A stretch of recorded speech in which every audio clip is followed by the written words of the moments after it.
Well, it's our season-ending recap episode, and we've got a ton to dive into. We've got the NASCAR championships all wrapped up. Me and Keith will dive into the Xfinity Series race and the NASCAR Cup Series as Blaney brings home the cup. Just so you know, we're not going to touch on the trucks. We ain't got time for that clown show.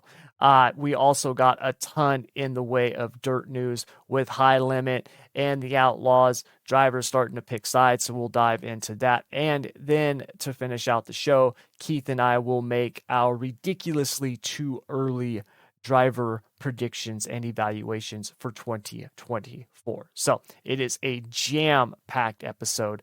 Definitely one of the longer ones we've done in a while. So sit back, hope you enjoy it, and let's dive right in.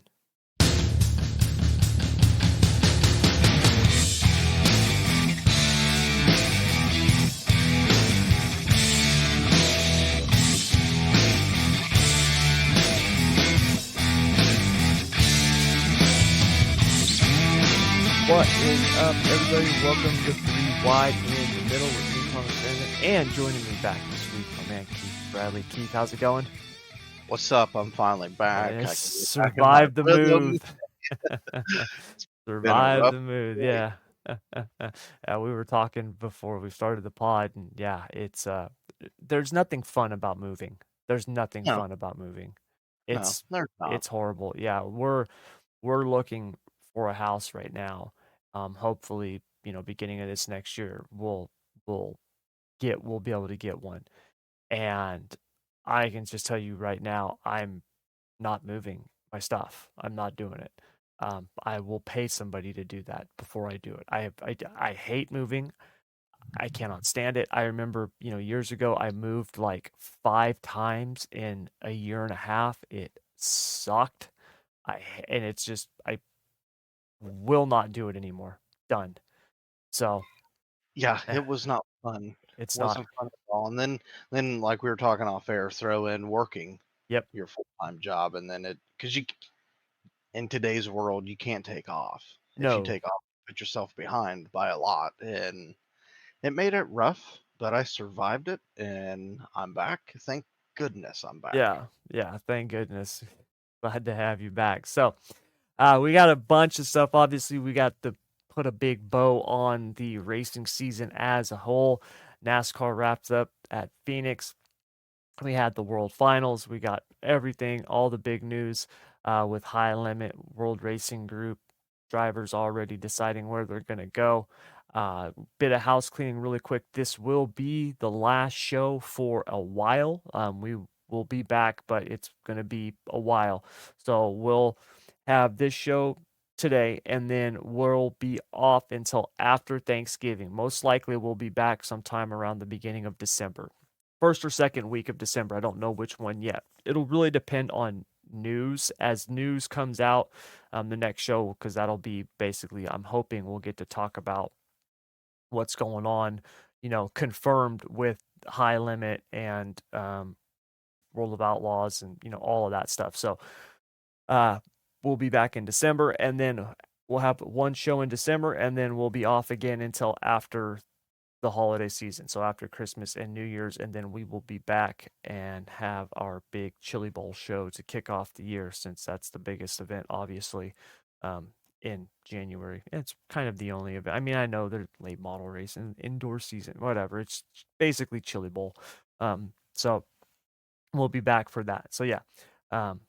Anyways, let's dive in, because in today's open, I want to talk about, as we were just mentioned, the World of Outlaws tour, obviously specifically on the sprint car side, because this is what is getting all the attention, especially now as World Racing Group seems to really be stepping up their game financially across the board. This is one of the things that is good about competition. I talk about this all the time.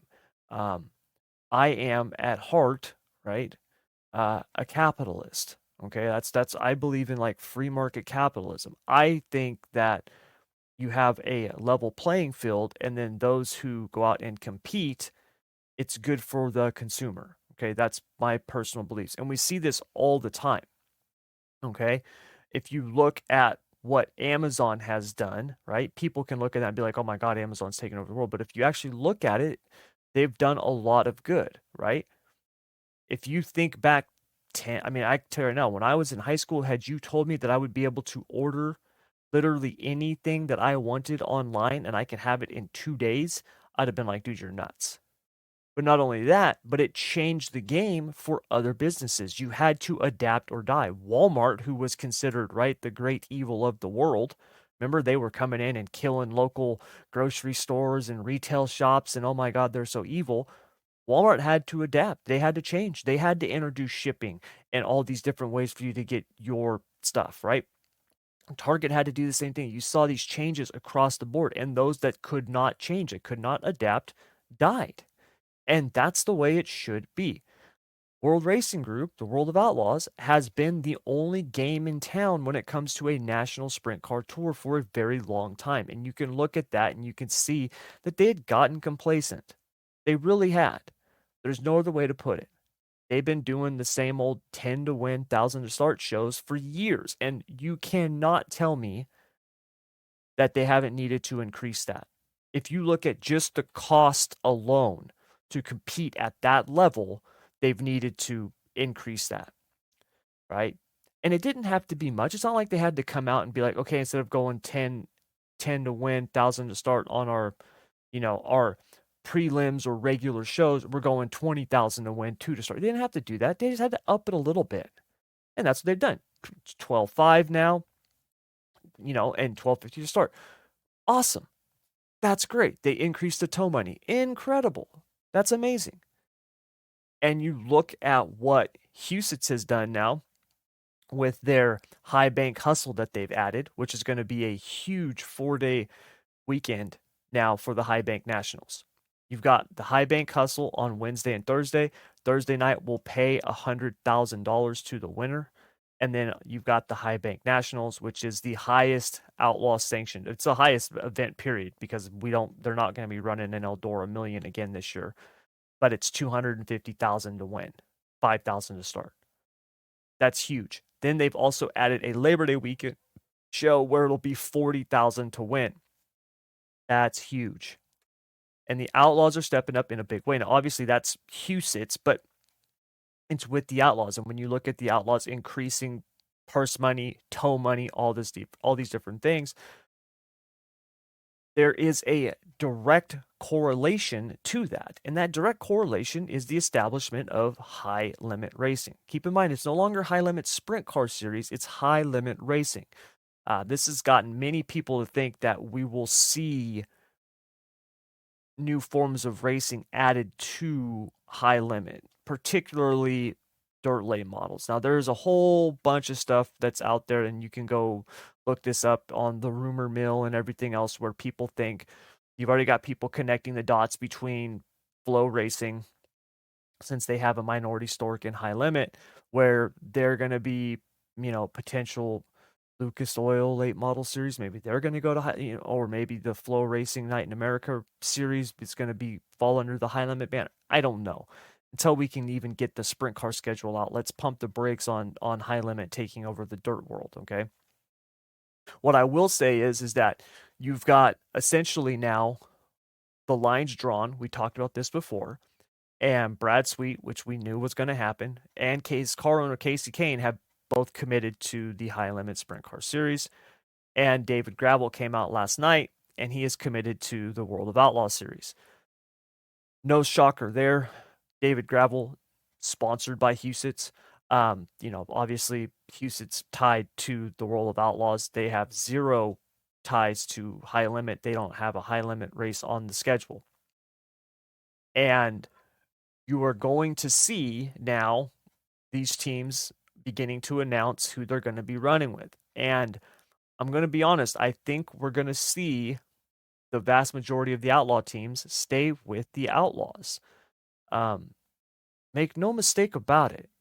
Okay, the World of Outlaws is still the World of Outlaws, and they've dealt with this before. They've had challenges before, and the Outlaws always came out on top. Now, they've never had a challenge like this. Okay, this is a completely different game. You've got two of the best dirt drivers in the world, right? One, Kyle Larson, considered by many to be the best all around race car driver in the world, which you can definitely make that argument. Brad Sweet, 5-time Outlaw champion, and he's basically riding off into the sunset with the belt. And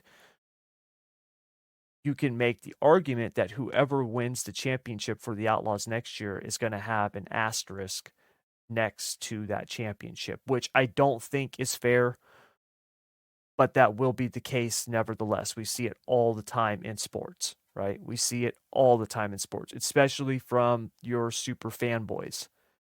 Remember when the New England Patriots won the Super Bowl? Next year, Tom Brady blows out his knee, first game of the season. The team that won that Super Bowl, the Patriots didn't have a chance to defend the title. It's like, come on, give me a break, dude. Really? Seriously? Like, that's going to be your argument? But that's the argument that people will make. And people are going to make that next year for whoever wins the Outlaw Championship, unless they come out and set the world on fire. And I think that's what you're going to need to see. Is you're going to need to see a driver not only win the championship, but dominate that championship for there to be no doubt like, hey, they would have done this with or without Brad Sweet being here. Now, obviously, only time will tell on that. We got a long ways to go before we discuss who we think is going to be the 2024 Outlaw champion. But the lines are being drawn. We're going to see what happens with both these series. Keith, you and I were talking before the show that Fast is going to be with the high limit for the Ohio Sprint Speed Week, which is huge. That's huge in my opinion. I was worried that we weren't going to have that after High Limit bought the All Stars, just because that's been a mainstay for the All Stars for, my God, like forever, as long as I can remember. Yeah, uh, years. Yeah, I'd say 30 plus years, yeah. And if I keep in had to mind, guess. folks, for those of you who don't understand this, you know, all you non-wing people out there, imagine CRA coming in, buying USAC, and then canceling Indiana Sprint Week. Okay, like that's kind of what you're looking at here, right? If there's no Ohio Sprint Week on the wing side of things, so we're fast to be doing it, high limit with them. However they're merging that or doing that, partnering. I don't know. Obviously, details I'm sure will come out about that, but it's a good thing, and I'm glad to see it. And we will definitely see who's going to be choosing which series moving forward. Um, it's going to be interesting, man. I've heard a lot of people saying Rico's going to go high. I don't think Rico's going to pick a series. I think he's going to do what he's always done, in my I, opinion. I completely agree with that. Like, I seen like a 50-50 split. Well, he's going to Yeah, go high limit because of Kyle, and he's going to go to Outlaws because now it opens up a door for more than Brad Sweet to be a champion there. yeah, I think he continues to do what he does. I think he runs the high limit midweek stuff for mm-hmm, sure. yep, But my heart's telling me he's going to go outlaw racing, but I could see him doing the true outlaw tour. yeah. And the good thing and this is one thing I love about the high limit stuff is they're not capping their guys to one series. No, they're not. They're not. And I think that's the best thing about it. Between that and the more than $5 million being put up for driver payouts, which is huge in sprint car racing Yeah, in general. The frustrating thing that I find with all this, and me and you kind of talked about it off air, is now the Outlaws is stepping up. yeah. When they get just a little bit of competition, they step their game up just a little bit. Because I mean, shit, their payouts have been the same for what, 30 years, Basically 35 since their years. inception. Yeah, I mean, now Yeah, obviously there's more money in the sport overall because those are the yeah, standard pays, and we can talk about that, right? And obviously there that's are a whole more different hundred episode. thousand, yeah, there are more 100,000 to win shows and stuff like that than there ever have been. But when you look at the floor, and this is the thing that people have to understand, right? As a business owner, you are far more interested in the guarantee, right? The minimum. I need to know, right? As I own two businesses, both of them are successful. But when I go into a job, all right, whether it's me putting on an event myself on, my online business or doing a windshield job, right? Quoting a job for a body shop or an individual. I have to know the floor. What's the absolute minimum amount of money that I'm going to be able to bring in on this job? You have to know that, because if you don't know that, then there's no way that you can plan out your season. And when you are looking at $1,000 to start a feature, right? And you start adding up, okay, even with tow money, even with X, Y, Z, all this stuff, can we make it through the year? And if so, who am I going to have driving for me? We don't want to just finish 20th, right? We don't want to be 24th. We don't want to just start. We want to be competing for wins. So that matters. And increasing it, even if it's just 15, 20, 25%, is huge, huge, because the costs have increased, what, 300%? I mean, what's it cost now to run a sprint car? Like, Not more. yeah, 5 times more than it was 10, 15 years ago. It's insane. So, these teams are spending 750 on the low end a year, on the absolute minimum to run their teams. More of them are far closer to $1 million a year. That's a lot of money to spend. And when you start doing the math, even when you look at like the drivers, right? And what it costs for the teams to run, you take Shark Racing this year, and they are one of the more efficient teams, right? In terms of what they spend and how they operate. Logan Schuchart made well over $1 million this year. All right. Even if let's say he's on a 50-50 split in terms of, winnings, half that goes to the team. That team, just on what they've made, right? If you start counting in the tow money and the points fund, all stuff like that, they might be at a slight profit, maybe. Now, obviously, sponsors and all that stuff like that, that's where that takes you far into the black.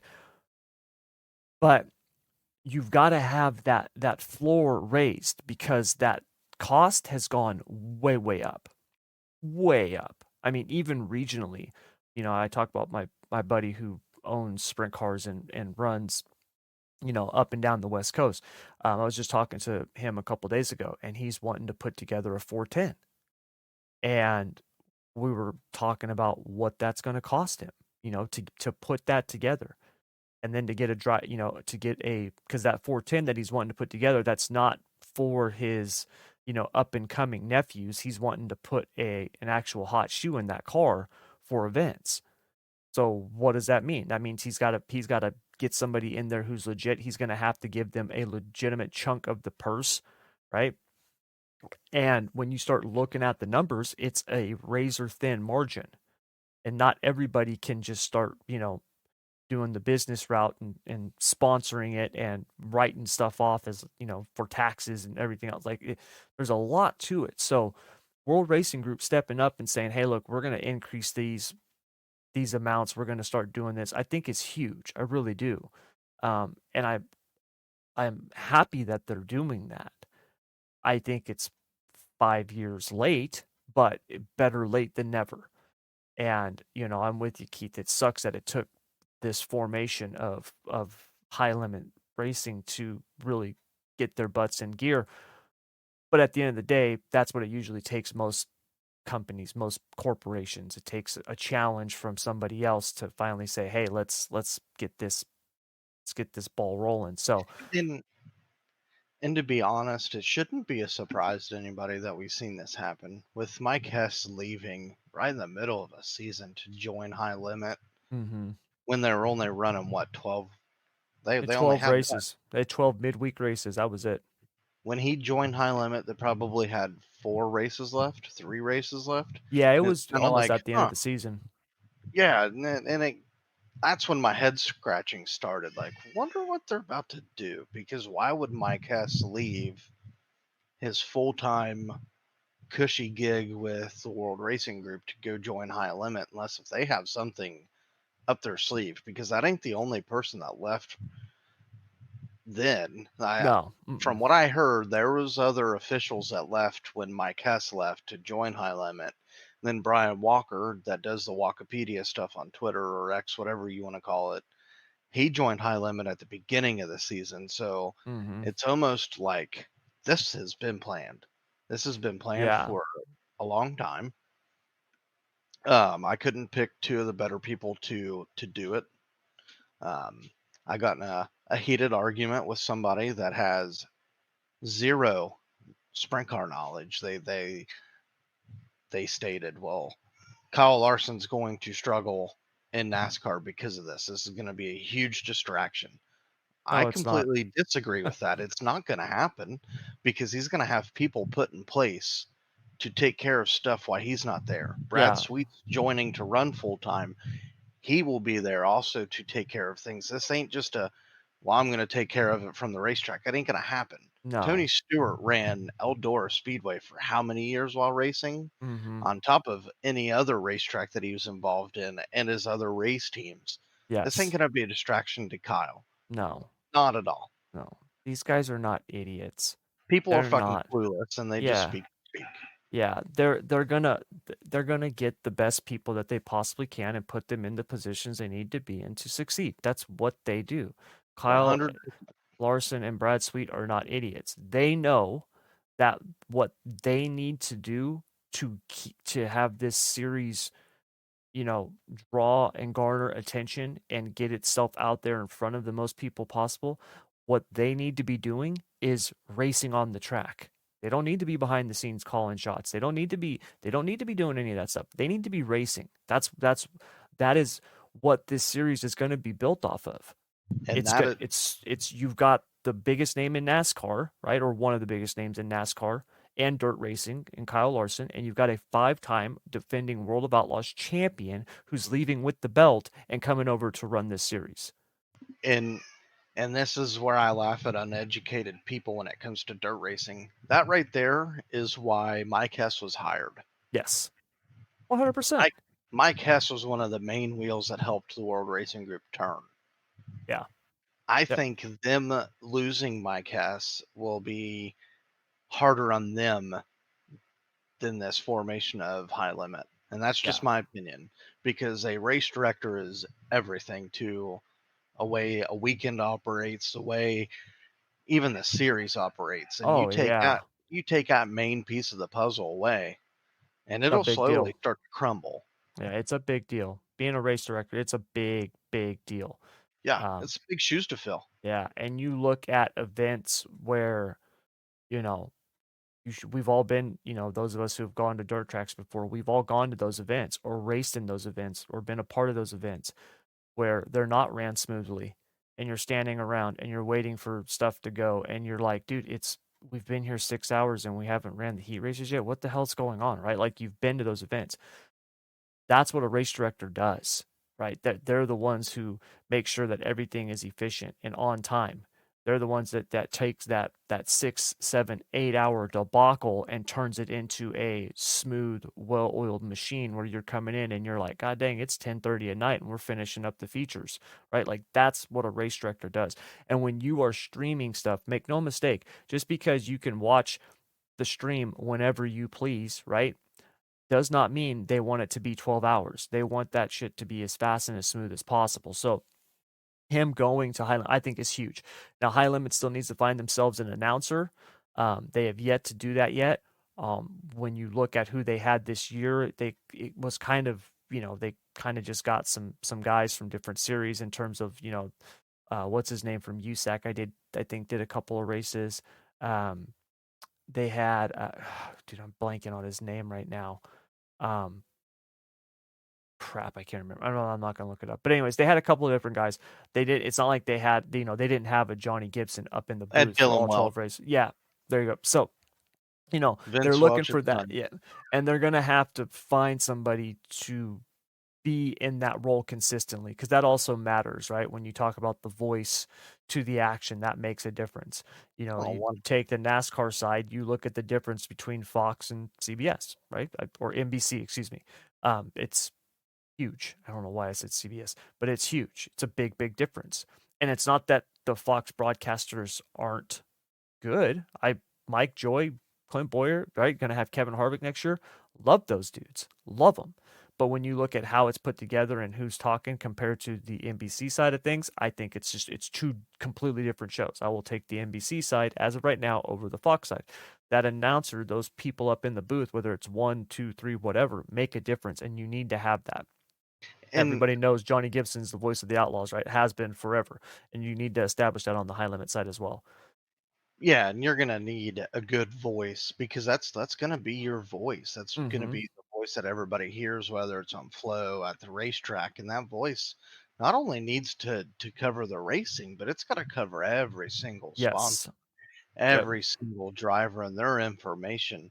It's gonna take the right person to be in Yep. that position, and it sucks to see the former announcer leave from the All Stars. I always loved listening to him, and he made races more exciting than what they probably were at times. And I think they'll be fine. I think they'll find somebody, whether it be Dylan Welch. I think he did a fine job with the high limit stuff. And the other guy that helped him, I think he was from Knoxville. I think he was the Knoxville's PA guy, and he did pretty good too. So Yeah. Yeah. It was something along those lines. So it's yeah. going to be an interesting next couple of months to see where all the Mm-hmm. chips fall into place and who goes where and who does what. I'm more excited to watch this and see how this plays out than I am NASCAR silly season. Yeah. Me too. Yeah. Me too. Definitely. Like I don't know if it's the competitor inside of me. Now we finally see some good competition step up against the Outlaws and the World Racing Group, because I don't think they've had anytime they've had competition, it never lasts long. They Mm-hmm. usually run them in the ground, and then it's nothing but Outlaws. And I think the table might end up being turned on them. Yep. Yep. Exactly. So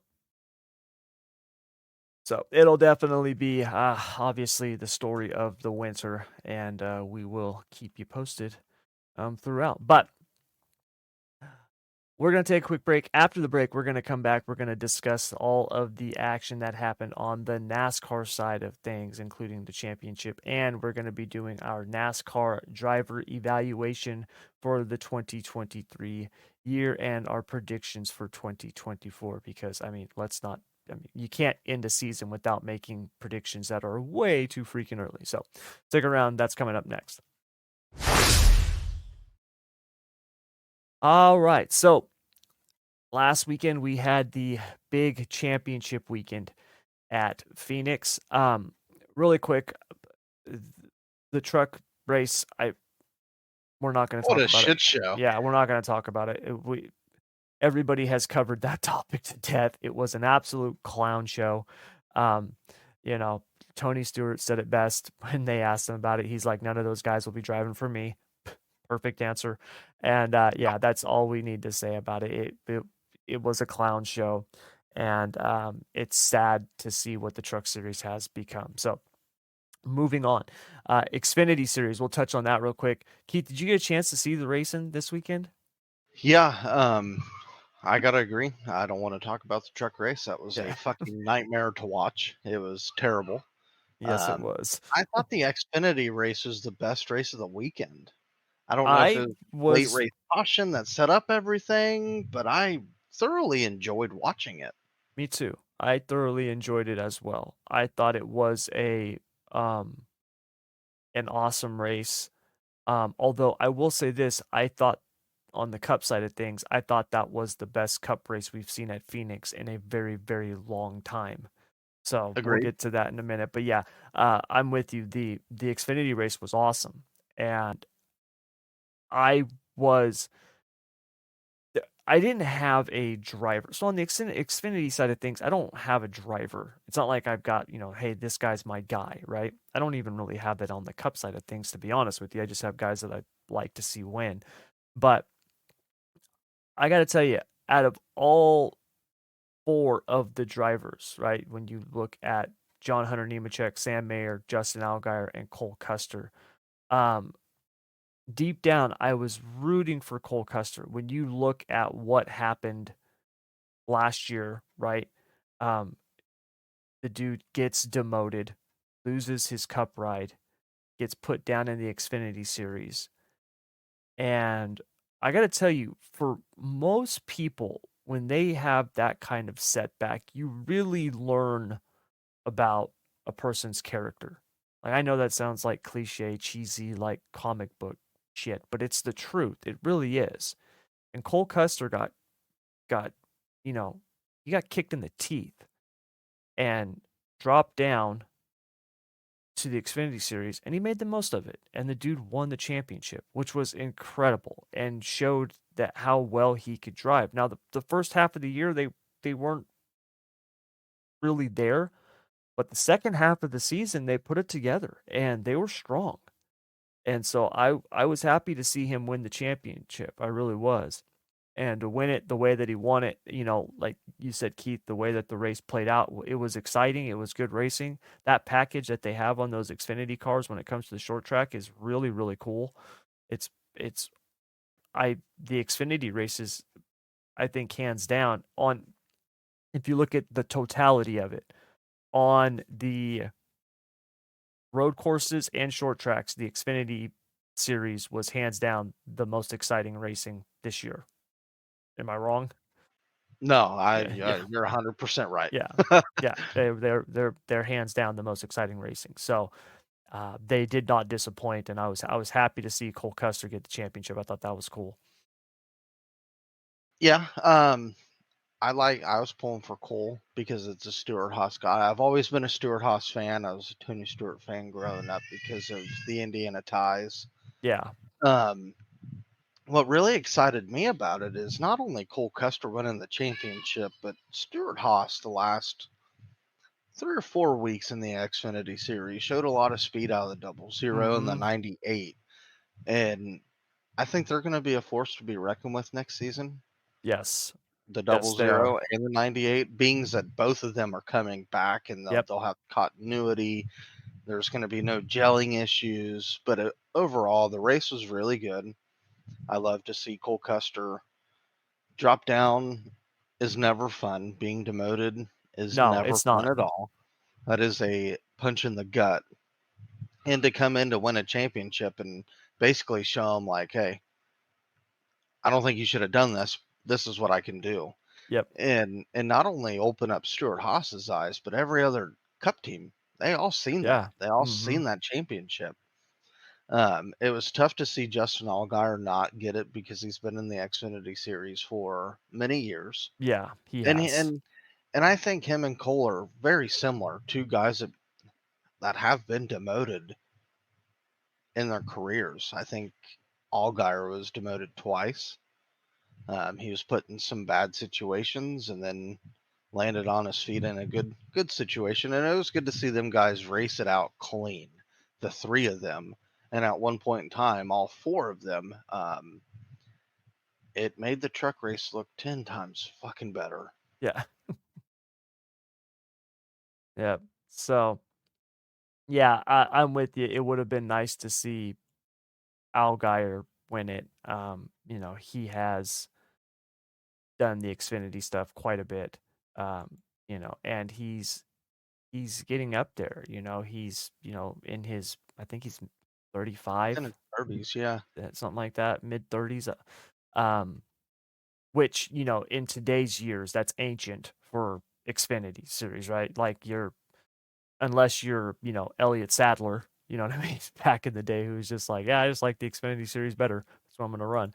Um, you know, you're kind of thought of as like damaged goods, which is dumb, which is stupid. But yeah, I would have liked to have seen him win it as well. I any one of them, even Sam Mayer, if he had won, that would you could have obviously made a very good story out of that. I mean, the kid is, and he's a kid, he's like 19, 20, you know, um, for him to make the final four.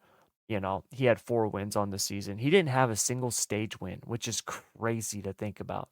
He didn't have a stage win all year long, Which is wild. which is wild. Yeah. And then obviously John Hunter Nemechek, who, I mean, he really set the world on fire when you look at the season that he had with 7 wins. Um, what do you have? 24 top 10, 17 top fives.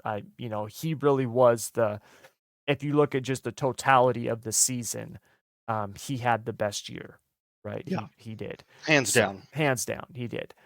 So obviously, tough when you have the best year and don't win the championship, And but that's the world that we live in nowadays. honestly, I wanted Cole Custer to win the championship, like I said, and he won the race. But I really wanted to see Sheldon Creed win the Phoenix race to kind of give an up yours to RCR. Yeah, I think I would have topped it all off.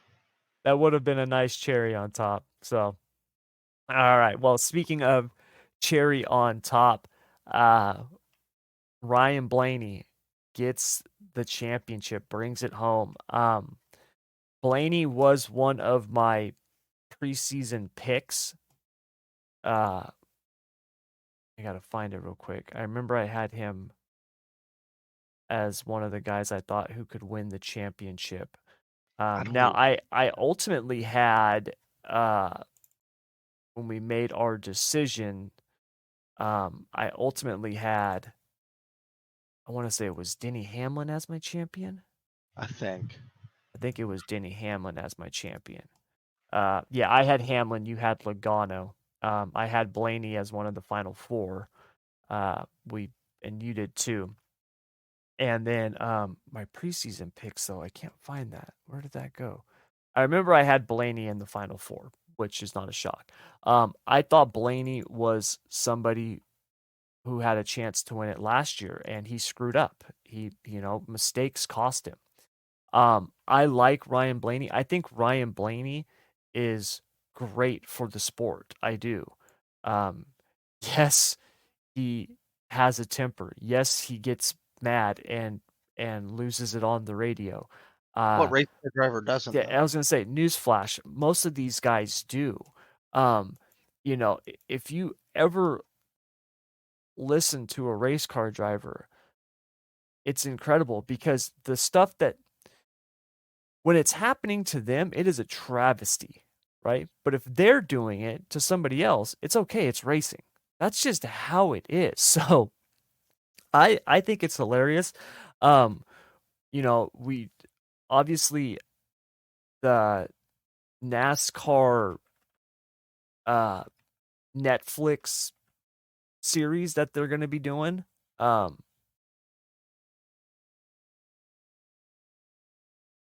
they're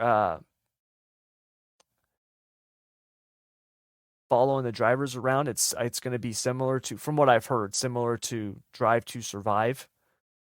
Um, I think you've got an awesome series on your hands, and I think NASCAR has an opportunity to really capitalize. If they can land the plane on this series, I think they have an opportunity to really grow the sport because people need to invest in the drivers. The fans have to invest in the drivers, the storylines. We talked about it with Formula One. You have all these people who had never even seen a Formula One race before that are now fans of that series and follow it and love certain drivers because of that show. It's the world that we live in today. And for Ryan Blaney to get the win and win the championship. He didn't win the race, but win the championship was incredible. Keith, did you get to watch this whole race? I know you were busy moving, but did you get to watch the whole race? I started the first half. Had to take a break to get some things done. And then watched the later half of the race, probably 50 to go. And I thought overall it was one of the better Phoenix races that we've seen, that we've Yes. watched. And Ryan Blaney, hats off, deserved, hands Hmm. down, I should say, deserved this championship. He was the fastest of the four. I know William Byron was there at Yes. the beginning, and then he faded, and we had comers and goers for the first time in a very long time, I Yep. think. Yep. Because hell, we seen Kevin Harvick lead what, 20 laps, 25 to 30 laps, I which was think it was. awesome. I could be wrong. Oh, it was great, Which and was I'm glad I awesome. got to see that part. Yep, got to see him leading laps at Phoenix in his last race. That was awesome. Would have loved to see him get a win to close out his storybook career, but man, just don't count out these Fords. I, you know, You there can't was a count them time out. we were talking about how bad Ford was this year. If you go back and listen, there was a time where the Ford was bad. They were not good. And you saw RFK pretty much carry the banner for the majority of the season. And Blaney had a very, him and Logano both. Um, Blaney had a very similar season to what Logano had last year. If you recall back last year to Logano's championship, he was there. He was consistent. He had a couple of races where he was fast and got wins. And then, overall, it wasn't until you got to the final four, you're like, Jesus, Logano's in the final four. And wow, he's going to win the championship, right? Like there was nothing about his season that really stood out last year that you could look at it and go, oh, I see it, right? Where this year, I think Blaney had a very similar season. The first half of the season, he was not good. They did not have speed.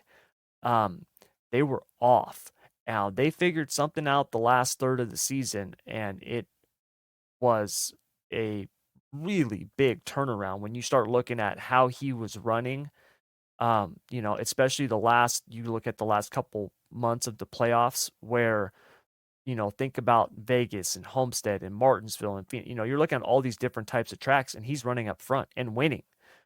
So they've definitely found something, and they put together an incredible race. Now, I watched the whole race. I was taking notes while I was watching it, and at each point there was a point during each race where I, had really kind of changed my trajectory because I was wanting to watch the race and kind of put down my thoughts, right? And what I'm thinking and what I'm feeling as it's happening right then and there. Because it's very easy to when the race is over, right, to sit back and think back on it and be like, oh yeah, Blaney was the guy the whole time, right? And so during the race, I was not thinking that. So started the race, obviously starting lineup, they announce it. Byron's on the pole, Larson's up towards the front. Then you had Bell and Blaney was starting like 15th.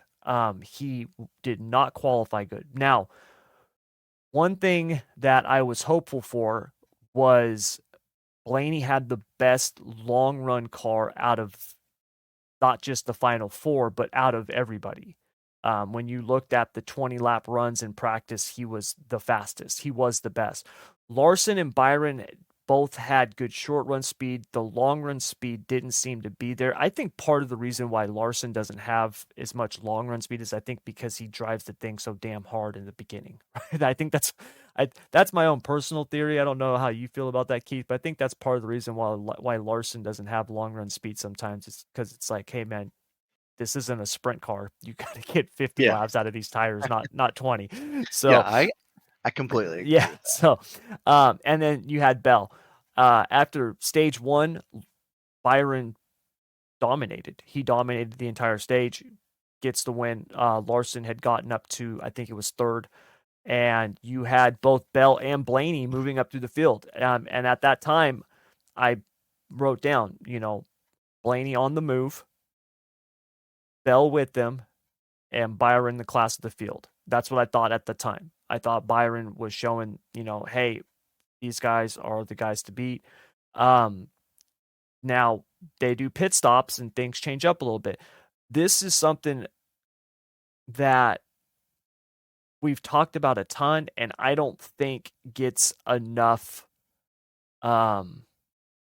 I don't think it gets enough attention still, especially a track like Phoenix. Think about Phoenix, right? It's a 1 mile track. It races like a short track. It's flat. Now it did get really wide. You had people running up by the wall. You had a bottom groove. Like this was the first time you had legitimate multiple grooves at both ends of the track, and that was awesome. And there was good racing. But these guys, the leader in clean air, it is such an advantage. It's ridiculous. You throw just about anybody up front at a track like Phoenix, right, in clean air, and they're going to be able to hold on to the lead for a while. It's insane. And when Byron was up there, I thought if they can just keep hitting their pit stops and getting him up front, I don't know if anyone's going to beat him. That was my thought. I thought he was the class of the field. Now, obviously, after the next stage, that changed a little bit. So, Bell, unfortunately, they just grenade a brake rotor.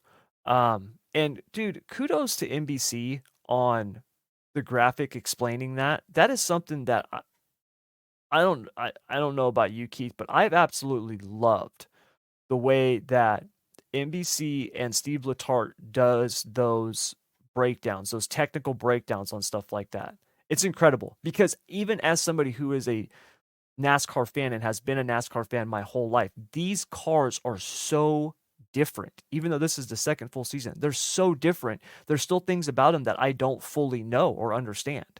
So I love that stuff, man. I thought it was awesome. So hats off to them for that. But yeah, Bell grenades a brake rotor, which is unfortunate because it's one thing to get beat, it's another thing to not have a chance to race, and that was a bummer.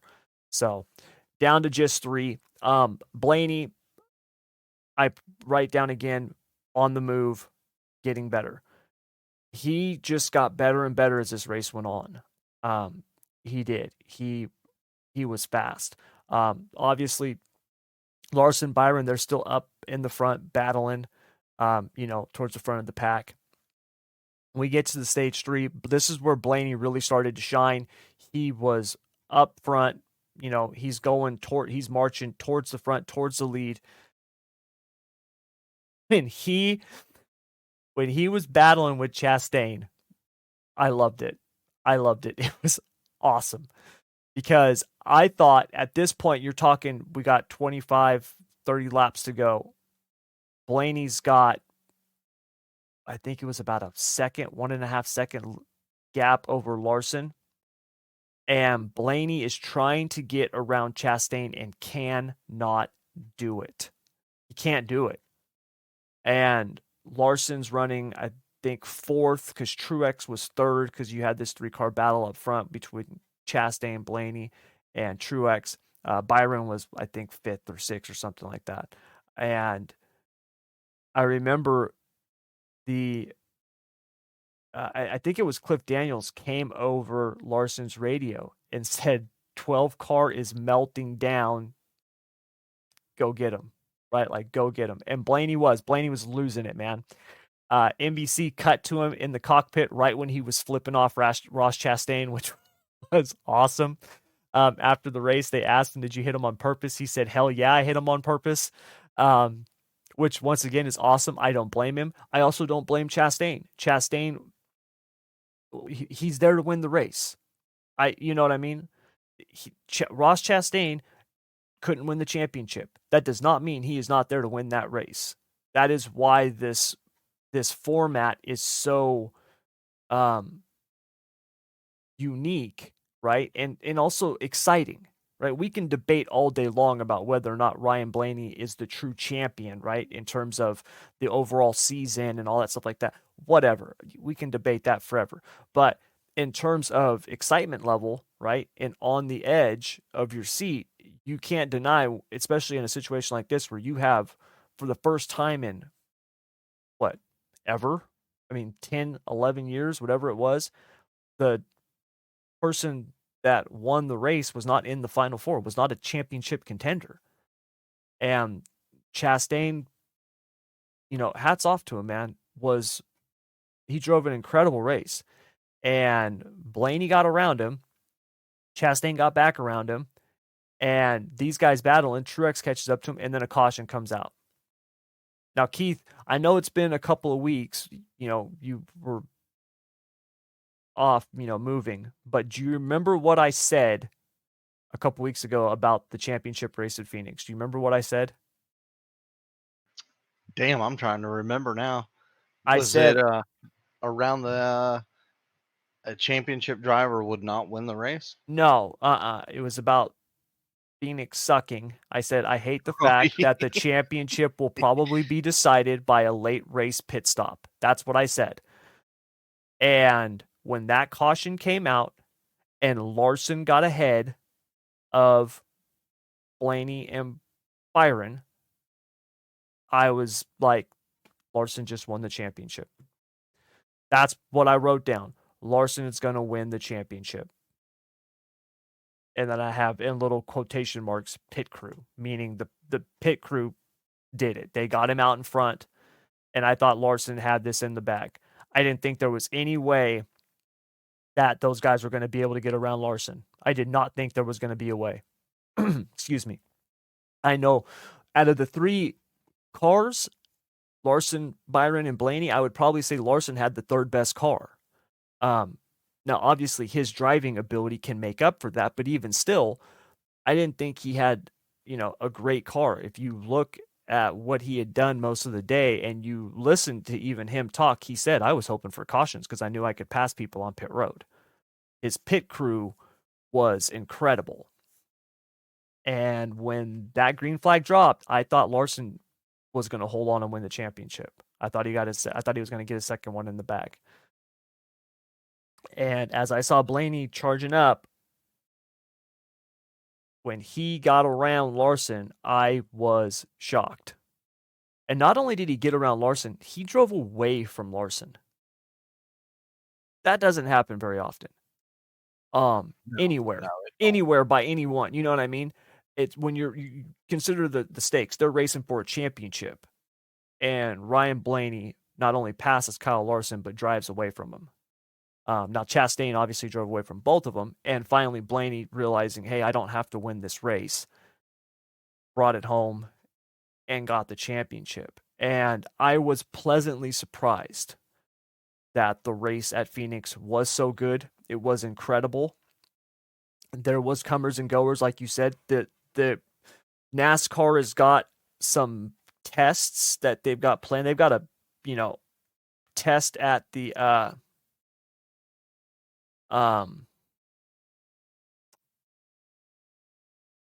at Phoenix. They're going to be testing there in just a couple of weeks, trying to improve the short track package. And I think finally we're going to see some big changes with Goodyear.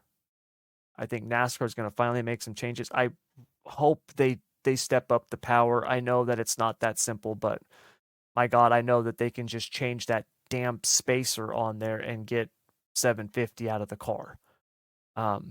They've got to be able to spin the tires. Kevin Harvick said this in his interview with Dale Jr. on the Dale Jr. download. He's like, they need more power. They need more power.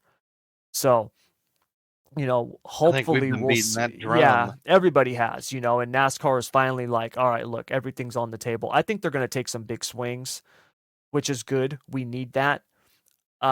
They've got to fix the air issue.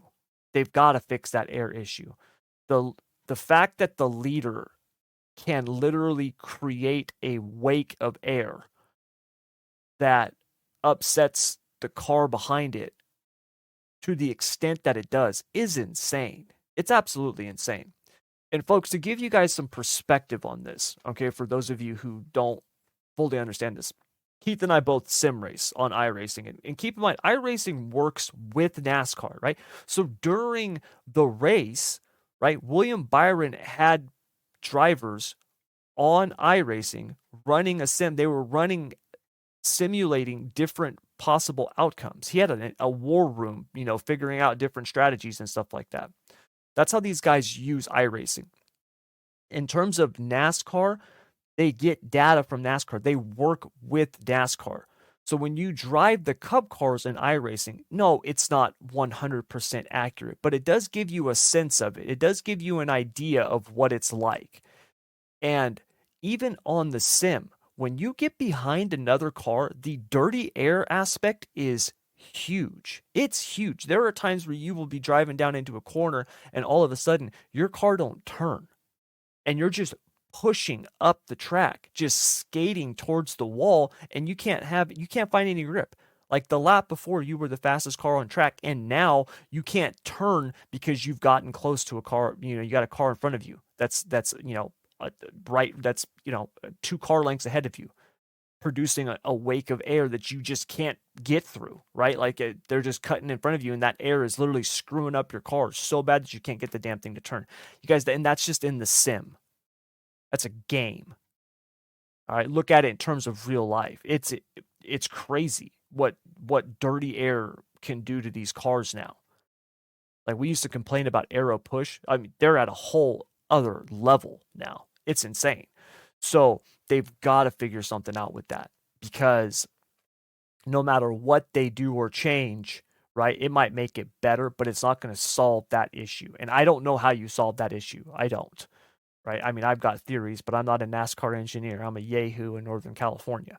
So, you know, but I'm hoping that this test at Phoenix is going to produce some fruit. Because we need some changes to the short track package. I mean, it looks promising because like we talked about a minute ago, Keith. I think this was the best race we've seen at Phoenix in a very, very long time for the Cup cars. Yeah, I completely agree, and I agree they got to figure out something with the air because you can air block people, and I didn't know you could do that till Phoenix. And listening to Ryan Blaney's um, radio during all that was pretty wild. That he's not physically blocking me; he's air blocking me. I was like, all right, that's different.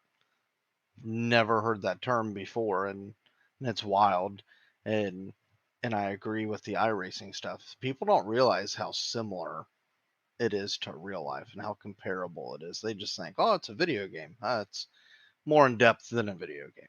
Yeah. Way more in depth. It's an actual tool that these teams and drivers use. And here in the off season, we'll see NASCAR drivers on the service now, and Mm-hmm. it's wild that things like this has progressed this far this day and Yeah. age.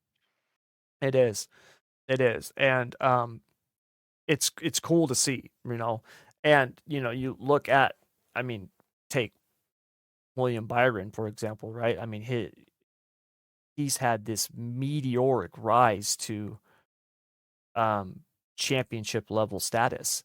And when you look at, he didn't start even driving a race car till like 10, 12 years ago. You know what I mean? Like he's just shot straight up.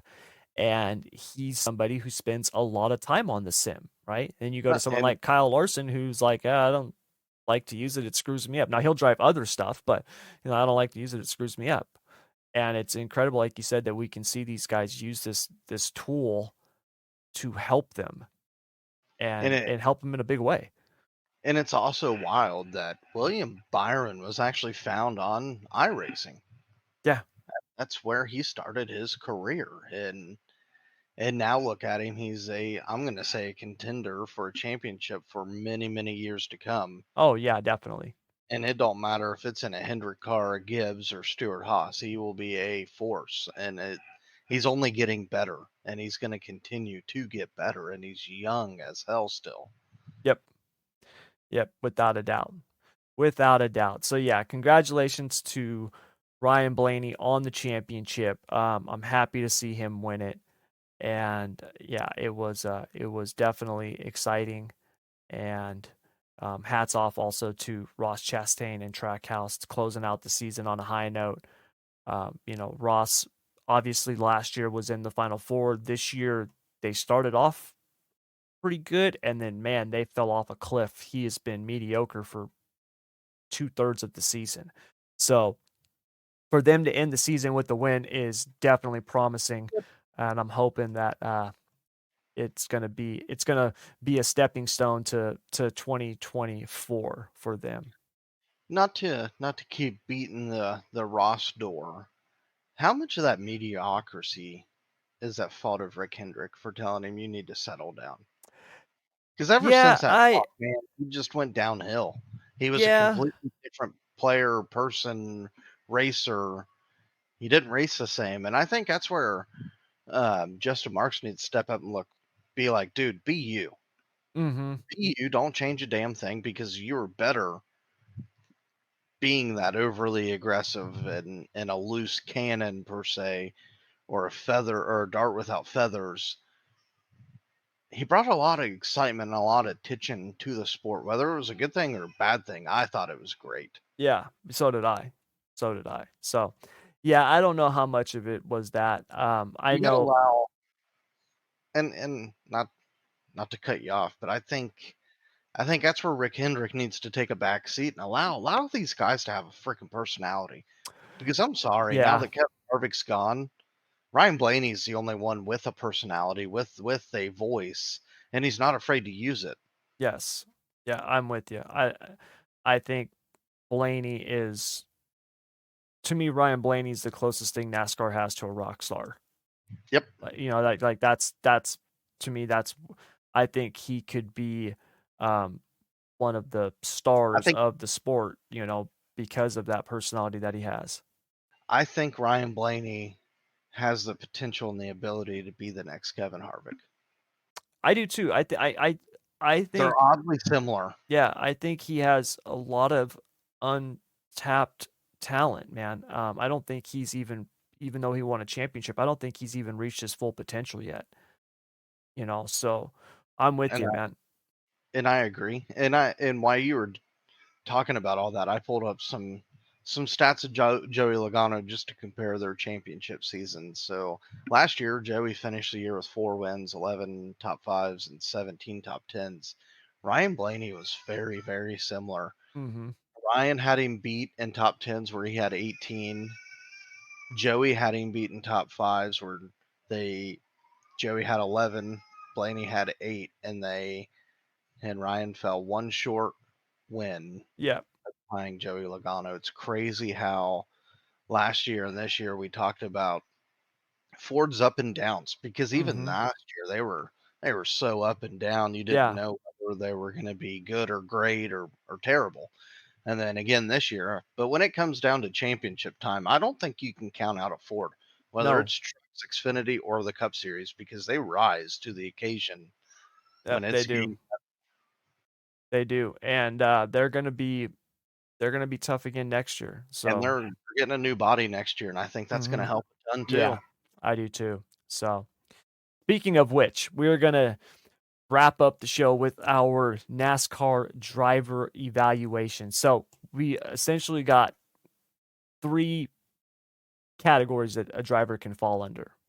They can be on the rise, they can be static, or they can be in decline. So what we're doing is we are predicting where we think they will be next year, right? This is our ridiculously too early predictions. We've got about, I don't know, I've got 20 guys here. So what we'll do is we'll go through a bunch of them. I've got them laid out kind of in order. I've got them in order of the NASCAR power rankings.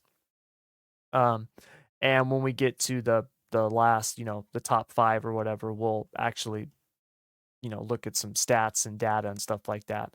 So that way this doesn't take 3 hours. But first up on our list is Corey LaJoie. So LaJoie had another good season, right?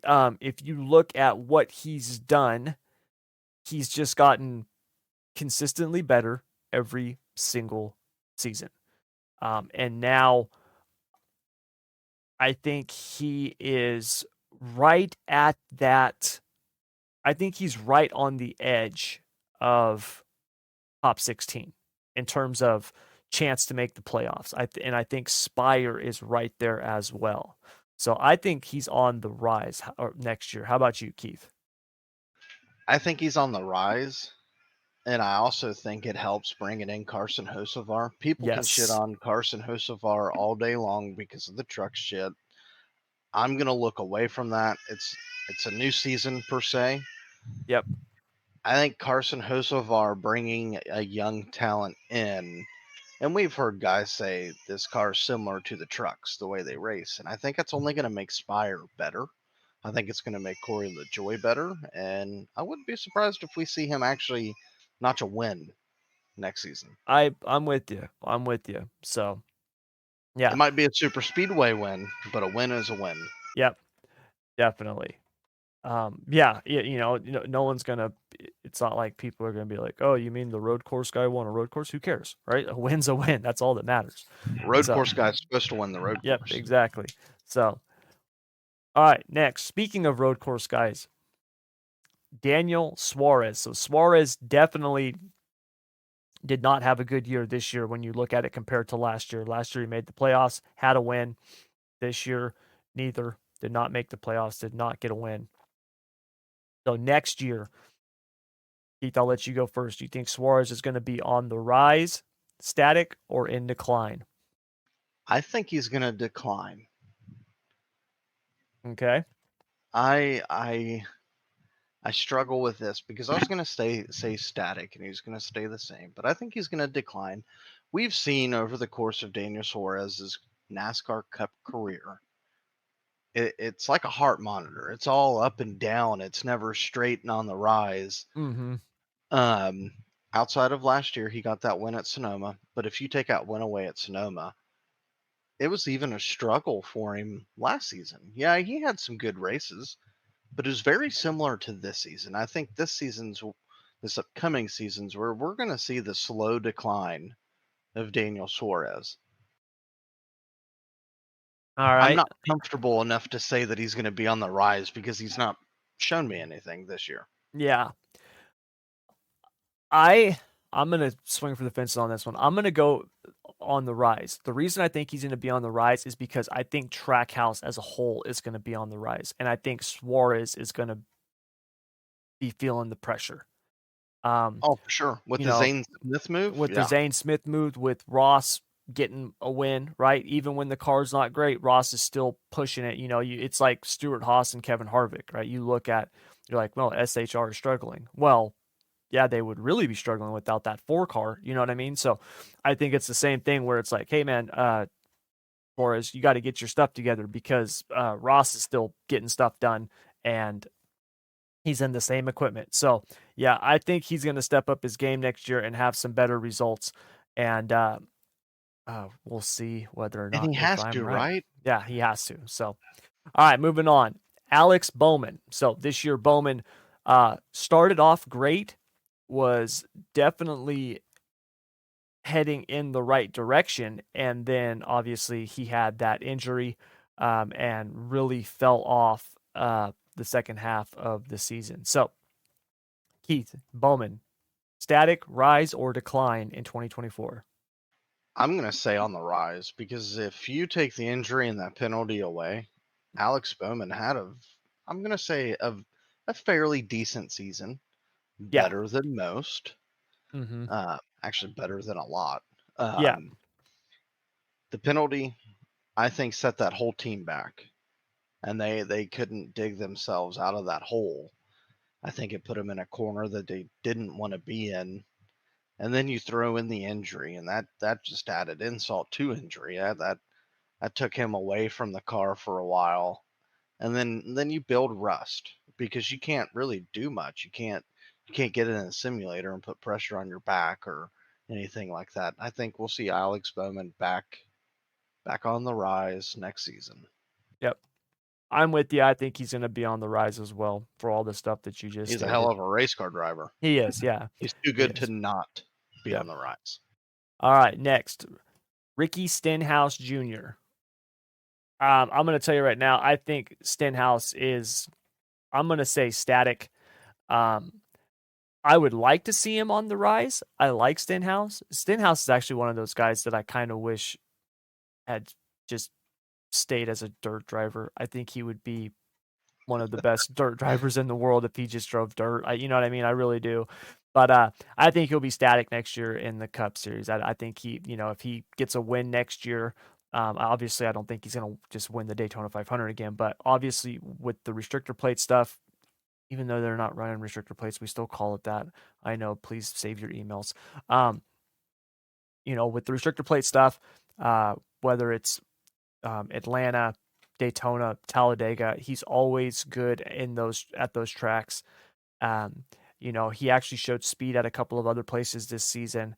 Made the playoffs. So, and when you look at the team that he's with, obviously that's a awesome season. So if they can do that again next year, I think that would be incredible just to hold serve. So that's my pick. What do you got, Keith? I think he's going to stay static also. The Daytona 500 win was huge for Ricky in that whole organization, and I think they get snake bit from being a single car team. They don't have anybody to lean on. They don't have another team within that organization to lean on Mm-hmm. and to get data and stuff from. Now Yeah. that being said, that Daytona 500 win benefited them big time because Oh they yeah. get a lot of money from whether it be playoff money, owners championship money, the race purse money itself, Yep. that they can stick back into R&D for themselves, for the team, and get stuff like we have heard Michael McDowell say, well, we can get a Hawkeye system and get the cars that much closer. Yep. um, I think he's going to stay static, and hopefully he's in the car after next season so we can say, well, he's going to be on the rise. Yep. But I agree, he should have stayed in dirt. He was a hell of a Yeah. freaking awesome sprint car racer, midget Yeah. racer, wing racer, anything dirt. Yeah. All the dirt stuff he was phenomenal in. So yeah, I'm with you. All right, moving on. Speaking of McDowell, we've got Michael McDowell. So Keith, you think McDowell is going to be on the rise, static, or in decline in 2024? I think we could see McDowell on the rise. They they've built themselves good building blocks, good foundations there. With McDowell coming back, with Todd Gilliland coming back, now you got some continuity within front row racing. That I mean, well, let's be honest, the 36 car used to be a revolving door between um, David. What the hell was his name? The David Reagan used to drive that Yeah, thing? David Reagan used to drive the car. He stepped out and then stepped in, stepped out. Then, of course, we've seen John Hunter. I think this whole team as a whole will be on the rise. So I'm going to go static. They, like Stenhouse, when you look at what they did, was a good year. And I think if they could do that again next year, you know, that would be, although you might even call that a rise for them, compared to what they did this year. I think they're going to be relatively the same next year. Um, and one of the reasons is just because even if they make gains, I think everybody else is also going to be making gains. And I don't, they just don't have the resources to start leapfrogging some of these other teams. So I think overall they're going to be fairly close to what they had this season. All right, moving on. And- Oh, what were you going to say? Nope, you're good. Okay. Moving on, up and comer Ty Gibbs. So you think he's going to be static, on the rise, or in decline? I think he's going to be on the rise. This gave him a full season in the Cup Series. He got that much more seat time in the car.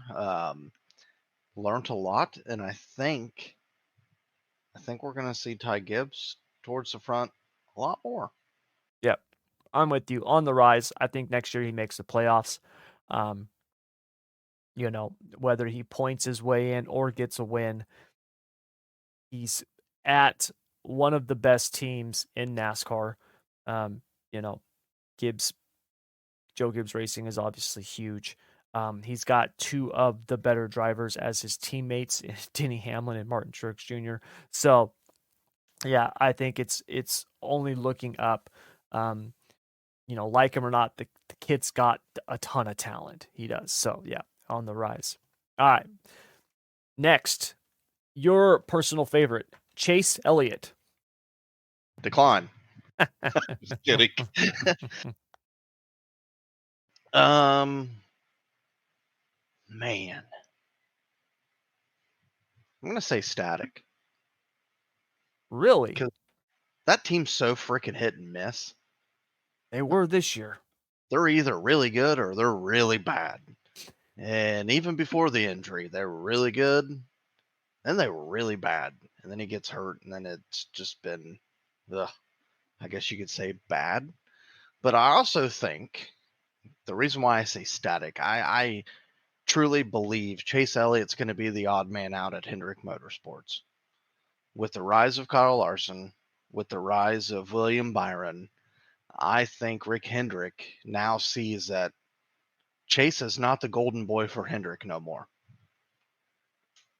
And I think that's going to start putting more resources into the 5 and the 24 because they've consistently been better than the 9 and even the 48 to a point. But if you think back years ago, Casey Kane was always that right around the back of the pack guy, mid pack guy, was always the odd man out at Hendrick Motorsports. And I think Chase Elliott's going to stay static and he's going to be, granted, yes, he has a championship, he's won a lot of races, but I think he's going to be the Casey Kane of Hendrick Motorsports. Yeah, I think he's going to be on the rise. I got to be honest with you. I think Hendrick gets 4 cars into the playoffs next year, and I would not be shocked at all if Chase Elliott won his second championship next year. They were a disaster this year. I do not see that happening again. I, you know, it. What did he? How many wins did he have in 2022? I mean, the guy is good. This year was, I think Yep, this will go 5 down wins. as one of the, yeah, I think this year will go down as one of the greatest, disasters in NASCAR history in terms of a champion. So, yeah, I think he'll be on the rise next year. All right. Up next, we've got Kyle Busch. So, I got to tell you, I this one was tough for me because if you look at Busch, it's kind of a tale of 2 seasons. You know, first half of the year comes out on fire, right? He's running up front, pops off a couple of wins. Second half of the season, they whether they lost something or everybody else just made some big gains, I don't know, but I got to tell you, I think Bush will be static, but I think it will be a much more consistent static over the season. I think he'll get a couple of wins next year. I think he'll make the playoffs. I think he'll make it to, the top 8, the round of 8. But I think it'll be a much more consistent showing over the course of the season as opposed to this massive peak and valley that we saw this year.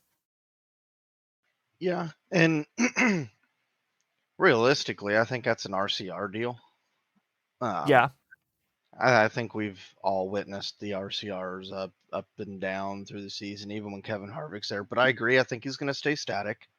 Mm-hmm. Um, I think we're going to see a more consistent Kyle Busch, right around 2 to 3 wins. I think that'll be the normal Kyle Busch from now on. I don't think we're going to see no 10, 12 wins like we've seen Kyle do before. Now, we could be both dead fucking wrong, Yeah. but RCR is so inconsistent as a whole, as an organization. They always have been. Like I said, back to the Kevin Harvick days, they were always up and down and frustrating to fucking just watch.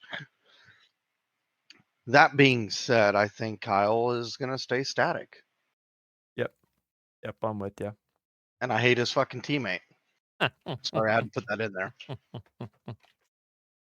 All right. Next, we've got uh, Bubba Wallace. This is an easy one for me. I think Bubba's on the rise. If you look at what he's done year over year, he consistently gets better and better.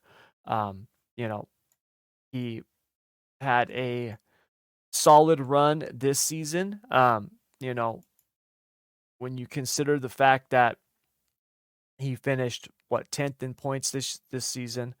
Yep. Um, he didn't get a win, but he showed a A lot of lot of promise. speed. Yeah, he showed a lot of speed this year. There was a lot of races where he was up front and, he led, I think, around 300 laps or something like that, 285.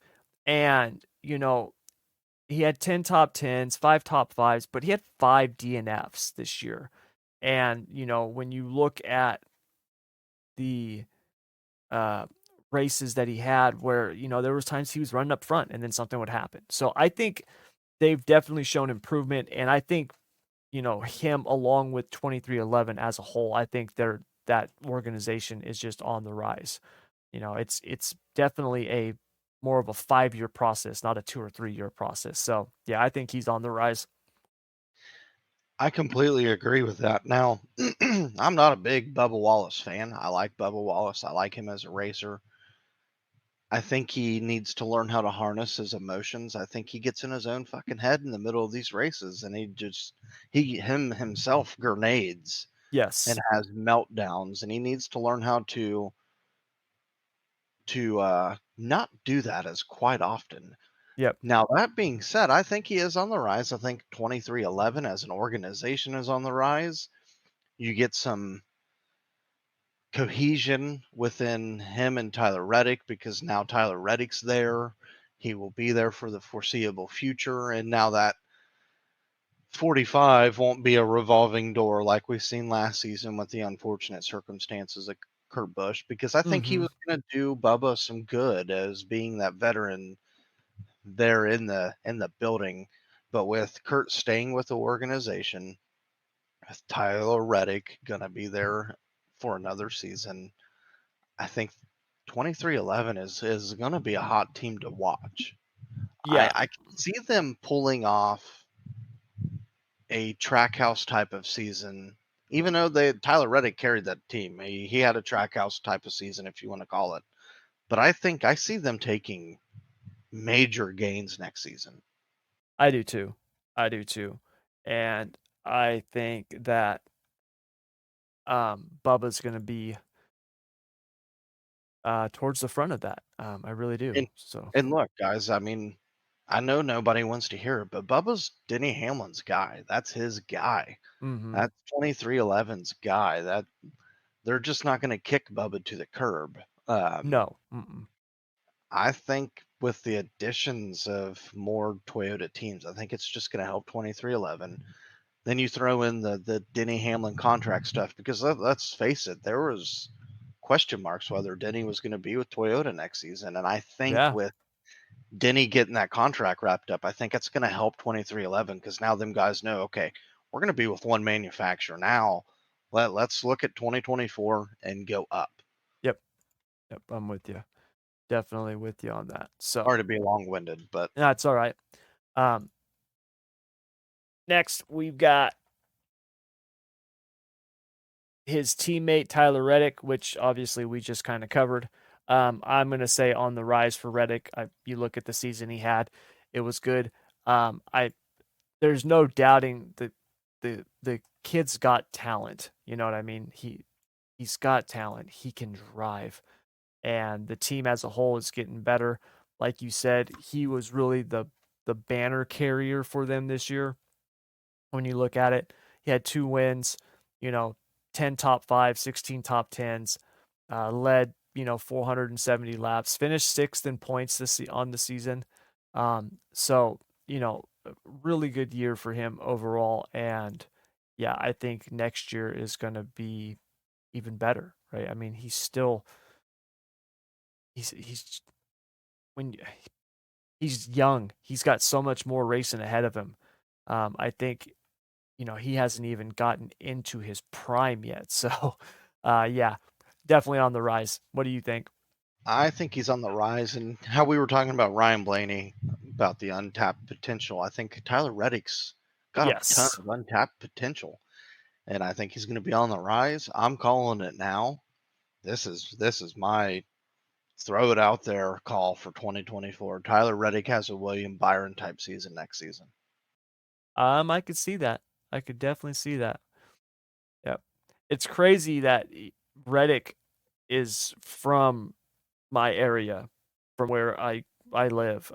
what he's about an hour and a half north of me. He's from Corning, which is this little know nothing town. The only reason I even know where Corning is because I used to drive through it on my way to run Outlaw Carts in Red Bluff.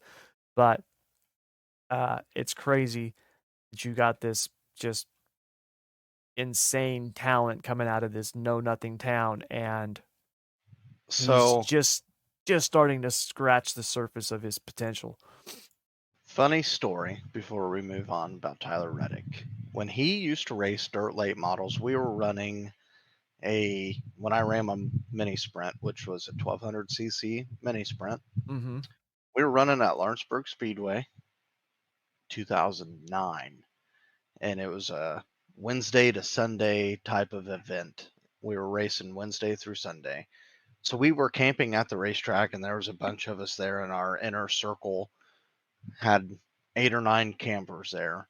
And I didn't know this at the time, but there was a camper that was in our circle that was directly ahead of my camper. Like if I walked out of my camper door and walked into the next camper door, it was Tyler Reddick's parents. Tyler Reddick, we camped with Tyler Reddick that weekend, and it's funny because Wade Field's our friend from Yeah. sim racing and my childhood friend. We were talking about it. He's like, "Dude, you don't remember that?" And I got to back thinking, and I'll have to pull up some pictures of my mom that she has. There's actually a picture of me, Tyler, and Wade Field sitting next to a campfire Hmm. at Lawrenceburg Speedway. I was like, "That's freaking wild. That's funny." That's awesome. That's awesome. Nice. That is cool. Yeah, it's crazy when you see a lot of these guys and you're like, oh yeah, that's right. They came from here, race with them. So, anyways, moving on. We got to get through the rest of these really quick here. So we got Brad Keselowski. Actually, I think Brad is going to be on the rise next season just because the turnaround that we've seen at RFK, I think, is huge. And I think Brad is a big part of that with the team as a whole. And I definitely think you're going to see him have an even better season next year, which is kind of crazy to think um, when you look at what they did this year. I completely agree. I think Brad K is only getting better with RFK, and I think he's getting more comfortable as the owner driver, and I Mm-hmm. think they're only going to get better. Yep. Yep. I'm with you. So, all right. Next up, Keselowski's teammate, Chris Buescher. This one is really simple to me. This is another on the rise. I mean, you look at what he had this year, I think it was incredible. And I think he is another one that is just now scratching the surface of his potential. So, yeah, I got him on the rise. What do you say? I agree. I think he's another one that he has a ton of untapped potential that we're finally seeing. We see an organization actually building around him Yeah, exactly. and not using him as a seat holder. And I see some big things coming. I Yep. do. Yep. I'm with you. All right. So, next up, we've got Joey Logano. I actually am gonna put Logano as decline. He's gonna be my first decline. Just because I didn't really see it this year from him. He had obviously he had a couple of you know good races. His season obviously wasn't horrendous. I mean he made the playoffs and what he finished 11th or 12th, but only one win, 11 top five, 17 top 10s, not bad, but definitely not what we're used to seeing from Logano. And while Blaney's team seemed to pick it up the second half of the year, Logano's they did not. I mean, they got in the playoffs and did not show much. They were out. I, what they made it to the round of 12, I think, and then that was it. So yeah, I think I mean, I could have put him at static, but I actually I think he's going to be on the edge, on the bubble in terms of making the playoffs next year. I could also be wrong, but that's my thought. What do you think?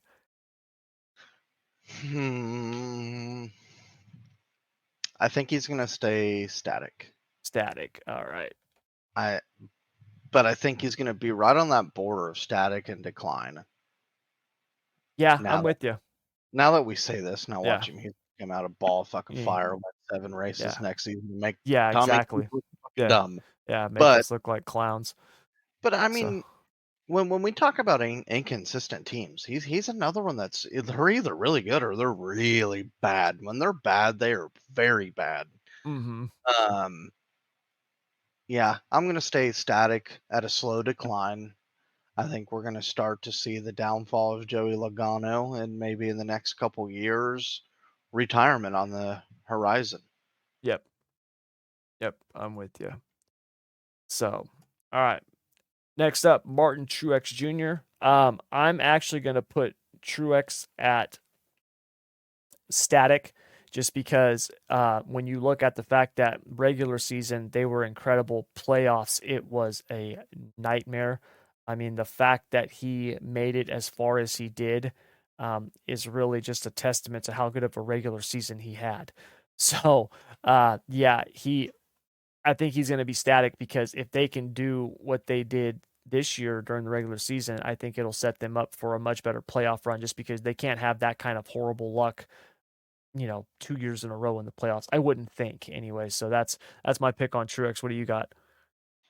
I think I'm gonna go static also. I think if you get rid of that crew chief of his, that put them behind the 8 ball a lot. And I'm not gonna say I hated every call, but I question a lot of the calls that they made, that Yep. he made. Um, and I think that's because I'm used to him being with Cole Pern and being at a championship caliber level. But that being said, I see them staying static. I could see him winning a couple races here and there. Um, but they got a crew chief of his has got to figure it out. It's either get your shit together or you're not gonna win a championship. Yep. Yep. I'm with you. So, all right. Next up, we've got Ross Chastain. So, Chastain, if you look at his 2022 to 2023 year, pretty close. 2022 was definitely better. He had an average finish of 13th, just over 13th place. He led 692 laps. He had 21 top 10s, 15 top 5s, 2 wins. 2023, he led 640 laps. He had 14 top 10s, 10 top 5s, and 2 wins. So the wins were the same, but he was down, you know, quite a bit on the top 5s and top 10s, and his average finish was 15th. I think Chastain getting the win at Phoenix is huge. I think the dude can still drive, and I think he's going to be on the rise next season. I agree, and I think with the partnership with Bush, Anheuser Busch next season, and I think that will just secure him in the one for the I'm going to say the near future. Yeah. Because I think Zane Smith is going to be the replacement for Daniel Suarez. I really do. Now, that being said, I think Ross Chastain's going to be on the rise. Like I said earlier in the podcast, I think Justin Marks, which is I think one of the better owners in NASCAR, and he hasn't been in the sport very long. I think he needs to sit Ross down and say, look, I don't care what you do and what you have to do, who you piss off. Yep. You're not here to please every other owner. You're here to make this company happy. You're here to make this organization go. I think he just turned himself into Trackhouse's A driver. Yep. I think Without a he's going to, doubt. well, hands down. And if anybody wants to argue that, uh, you can come to Discord anytime and we can debate it. Come at me, bro. 100%, and I'll come right back at you. But I think we're going to see a new side of Ross next season. I really do. I think we're going to see. He's another guy that has a ton of untapped potential. Yeah. He ruffles feathers, and if you don't fucking like it, then I don't know what to tell you. Yep. I could see him having a William Byron season next season. I really could. And Yep. I've said that about others, but dude, fucking Ross he's a killer. He's got a Yep. killer instinct, and he's not afraid to show it, and he's not afraid to use it either. No, he's not. No, he's not. The sport of NASCAR needs a Ross Chastain. Mm-hmm. Definitely. The I don't give a fuck tour needs to come back. Yep. And I think it will. All right. Huh? Next up, Denny Hamlin. So I believe it or not, I actually think Denny's going to be better next year than he was this year. If you look at Denny, if you look at the last 3 years, counting 2021, which was obviously the Gen 6 car, Denny had a very good year. Finished third in the points, had 2 wins, 19 top 5s, 25 top 10s. His average finish was 8th. Last year, first year in the next gen car, 2 wins, finished 5th in points, 10 top 10s, 16 top 5s, average finish of 15th. And this season, he bested it. He had 3 wins, 4 more top 5s. He had 3 more top 10s, and he improved his average finish by 3 positions and finished 5th in the points once again. I think he's got a much better feel for this car. And I think next year we're going to see him really, I thought this was going to be the year for him to get the championship. And I think next year is going to be, he's one of my favorites going into next season. So yeah, I think he's going to be on the rise. What about you? I completely agree. I think another season in this car, another season figuring things out of what you can and can't do. Let's face it, outside of Kevin Harvick, I think Denny Hamlin's the next closest as far as racing IQ, Mm-hmm. car IQ, um, and he puts himself in really good positions. Now, that being said, his crew takes him out of a lot of fucking races. Yeah. But I think Denny going into next season, I agree with you. He's my favorite. He's one of my picks to win the championship, and I think next season is when he gets it done. Yep. All right. And then I'm gonna shock the world. He retires after he wins his championship. I'm just throwing it out there. All right. That would be a way to go out right off into the sunset. All right. Moving on. His teammate, Christopher Bell. I'm gonna say Bell is gonna be static. Just because I know Bell has made the Final Four the last 2 seasons, but I think they have been the most underwhelming Final Four seasons that you can have. And keep in mind, I think Christopher Bell, in terms of just raw talent, is one of the best in all of racing. I, I, Christopher Bell to me is like Kyle Larson, right? Bell could be a championship contender in whatever he wanted to race. If Bell wanted to be a World of Outlaws champion, I think he could go out and compete at that level on the sprint cars. If he wanted to dominate USAC, I think he could go do that. He's in NASCAR. I think he can definitely compete at a championship level, but their team really dropped the ball this year. So right now I'm going to say he's going to be static because if they can make the Final Four again, I think that's incredible. I think that is really, when you look at these top teams, obviously they all want to win championships, but I think the new standard is going to be, hey, these guys, we need to be seeing them make that round of 8, and then, that's a good year. And then, a great season is obviously the Final Four, and then a outstanding season would be to win the championship, and so I think Bell, if they can just hold serve on what they did again this year, I think that's going to be good because overall they've been so hit or miss. They have not been lighting the world on fire. And to still get a couple of wins, finish 4th in points, I think they can do that again next year, and it'll be a good year. So, what do you say? I think he's gonna be static, but right there on the cusp of being on the rise. I think, like how I said, Chase Elliott's stepchild of Hendrick Motorsports. That's how I look at Christopher Bell. He's kind of in the shadows of Joe Gibbs, a lot like Eric Jones was. He was there, but wasn't really there, if that makes any sense. Yeah, you don't think of him as a Gibbs driver. He's always like No, the fourth one mentioned. yeah, and he's always. I mean, he's always going to be in the shadows of Denny and Truex because the personality's there.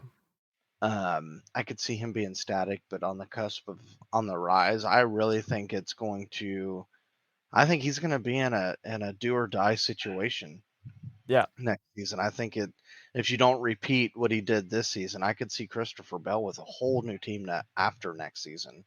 Because I mean, let's face it, Chevy keeps plucking away these TRD guys because they don't have anywhere to go, yep, and Christopher Bell's been the underperforming guy at Joe Gibbs Racing outside of last year and this year.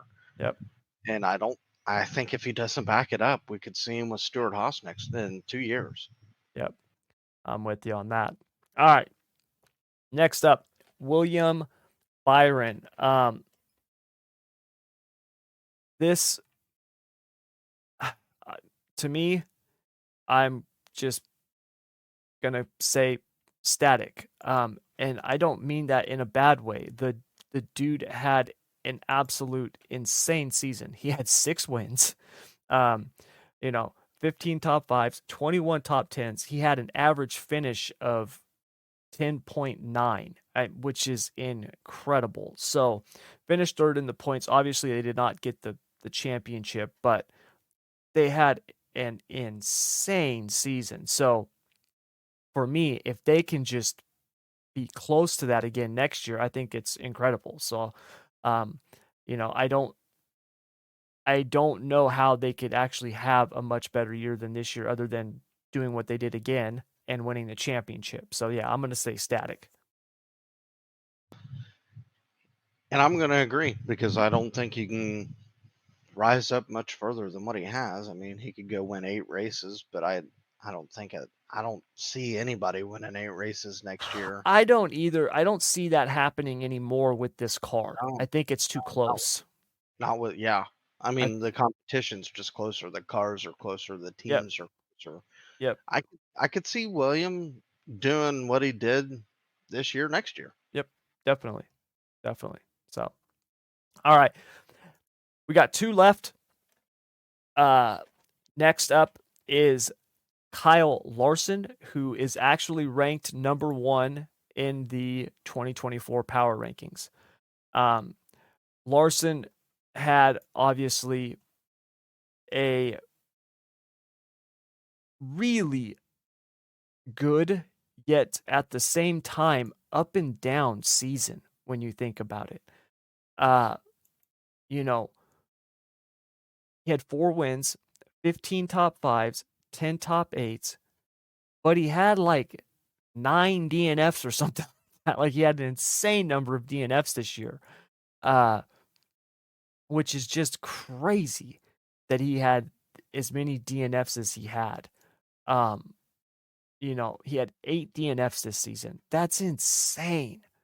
So I think the next closest driver was like 6 DNFs. So for him to finish second in points and have that many DNFs, um, to me, I actually think they can be better next year, which is crazy to say because if you look at the season that he had, it was really really good. But I'm gonna put him on the rise just because I think they had a lot of missed opportunities that they can close the deal on next year. I agree, and and if you look at his DNFs, they're fucking stupid. They're bonehead Yes, most mistakes of by them are. him, Mhm. and it's not Kyle Larson like. And I think when you go to doubting Kyle Larson, I'm gonna look back to when he was not in NASCAR and everybody was looking down at him like, "What the hell? What are you doing?" And he came out swinging and won a shitload of sprint car races. Came back and rebounded, I think, in the best way possible. And I could see that coming from him next season.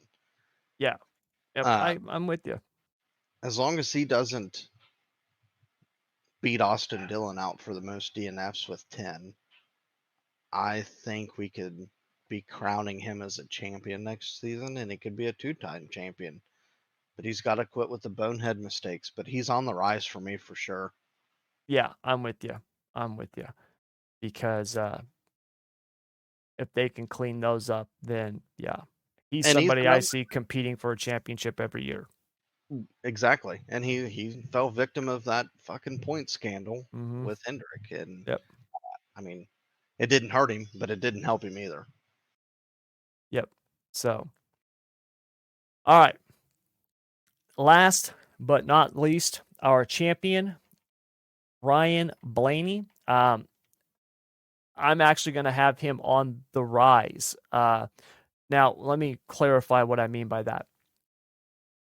That does not mean I think Blaney's going to win the championship next year. I do think he has a shot. Um, what I mean is if you look at Blaney's season, we talked about it a little while ago. They were not good for the first half, almost the first 2/3 of it. You know, they really came on the last third of the season. So I think Blaney can actually have a much better year next year. And, you know, when you can close out with a championship, right, that gives you so much more in the way of confidence.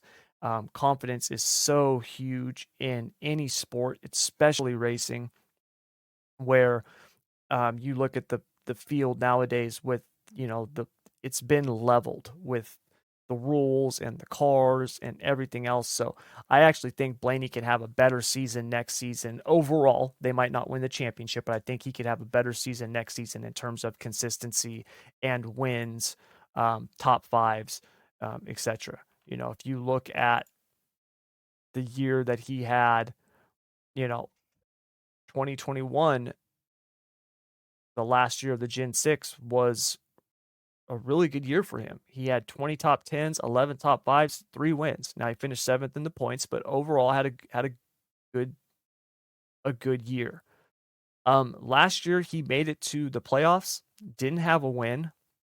He had 12 top 5s, 17 top 10s. He had 3 poles. They showed speed, and he led quite a few laps. He led over 600 laps.